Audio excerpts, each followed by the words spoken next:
So what kind of hands should we 3-bet when we play live low stakes poker like 1-2 or 1-3? A lot of players seem confused there, so I'm gonna shed some light onto that in this video here. So first of all, we have to see that we have three different types of players that we're facing.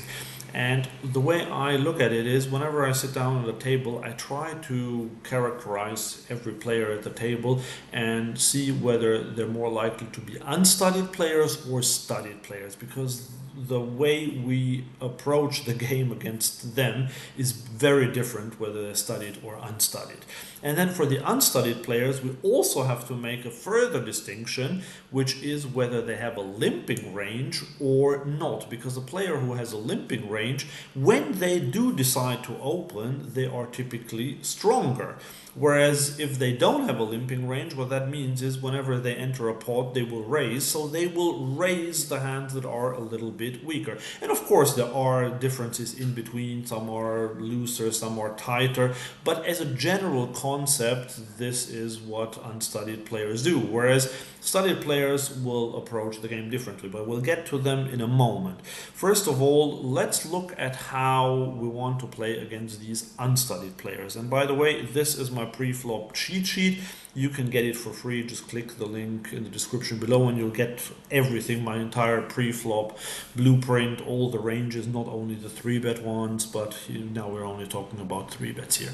So here, if we look on the right side, this is our range that we would 3-bet against unstudied players who usually have a limping range. So as I said, they will typically play with a very strong range when they raise. So we have to be very strong when we 3-bet them. And the important thing is, against unstudied players, we want to only 3-bet a linear range, not a polar one. So what does linear mean? It means only really good hands. It doesn't have to be only premiums, but you do not have any bluffs against them. And the reason for that is that they call too much with hands that they should normally fold. So if they call ace-7 suited, you don't want to 3-bet ace-4 suited, because then you're already dominated because they call, whereas normally, in theory, a good player would fold that hand. So that's why you can try to bluff them, but not these unstudied players.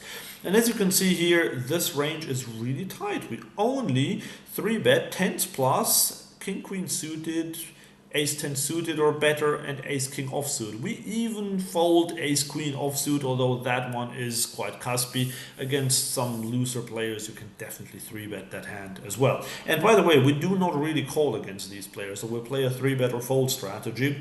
Unless the pot is likely to go multi-way, then we can call with pocket pairs and suited aces. But if not, we only 3-bet these few hands and we fold everything else if one of these unstudied players who normally limps decides to raise this time. And now let's move to the next category, the unstudied players who normally don't limp. So what they do is whenever they enter a pot, they raise it up. So their range will be a bit wider when they range than the one of this other player who normally limps. And here you raise exactly the same hands against them, you 3-bet them, but you also 3-bet a few more hands there. So these would be like king-jack suited, king-10 suited, maybe queen-jack suited, ace-queen and ace-king, ace-jack off, king-queen off, these sorts of hands, maybe pocket nines.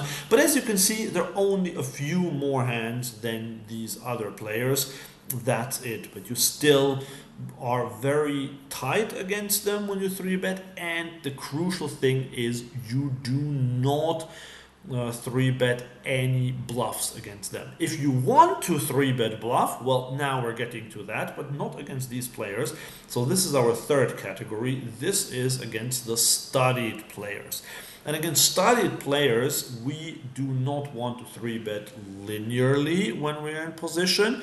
We want to 3-bet a polarized range. So what we do there is we 3-bet still our best hands, pretty much the same as the other players, but we'll now add a few bluffs in there.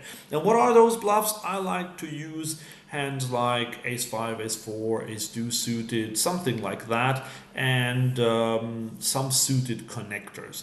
Because, well, the ace-x hands, the good thing about them is we can get them to fold better ace-x hands, And if they call with a hand like king jack suited or so, we still have a decent hand, we have some playability, and because we have the ace, we block them from having aces or ace king, ace queen, and so on.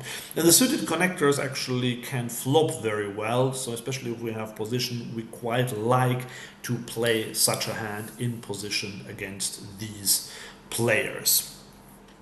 And yeah, that is exactly how we want to play, how we want to approach 3-bet pots against them. As I said, grab the free cheat sheet.